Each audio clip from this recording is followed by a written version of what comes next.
కష్టపడి వాళ్ళకి చదువు చెప్పించారు. ఇన్ని బాధలు పడి వాళ్ళకి రెక్కలు తీస్తే రెక్కలు వచ్చిన పక్షులు ఎగిరిపోయినాయి. ఆ పక్షుల మీద ఆధారపడ్డ తల్లిదండ్రుల ప్రేమ అపాసుపాలై చిన్నబుచ్చుకొని కూర్చొని ఒక్కోసారి ఏడ్చుకుంటా ఉంటారు. నేను చెప్పేది వాస్తవం.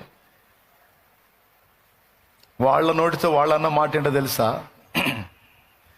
నీవే లేకపోతే నేనేమయ్యుందును దేవా, నీవే లేకపోతే నేనేమయ్యుందును దేవా.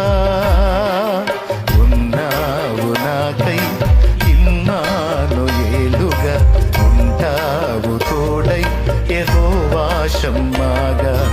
ఉన్నావు నాకై ఇన్నాను ఏలుగా, ఉంటావు తోడై యెహోవా షమ్మాగా.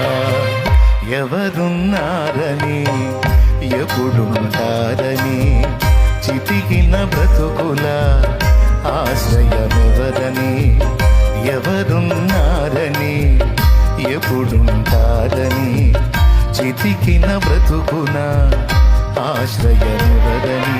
నీవే లేకపోతే నేనేమయ్యుందును దేవా, నీవే లేకపోతే నేనేమయ్యుందును దేవా.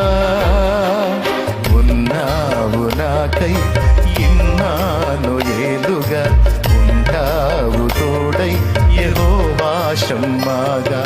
ఒకసారి ఆలోచించండి. నిజంగా దేవుని సన్నిధి లేకపోతే వాళ్ళు ఏ రోడ్ల పక్కన అనాథ శవాలు అయ్యేవాళ్ళు, ఎక్కడ రాలిపోయేవాళ్ళో తెలియదు.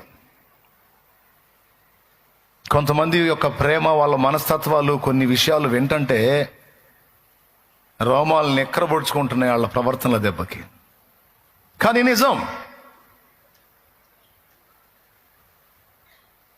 నిజం దేవుడు దేవుడు దేవుడు కృప చూపి ఎవరన్నా నీ మీద అంత దయ చూపారంటే ఆయన కృప. ఎవరైనా నీకంత సాయం చేశారంటే ఆయన దయ, ఆయన కృప, ఆయన కనికరం. అందుకే చెప్తున్నా, నీ మీద నువ్వు ఆధారపడితే విరగొట్టబడతావు.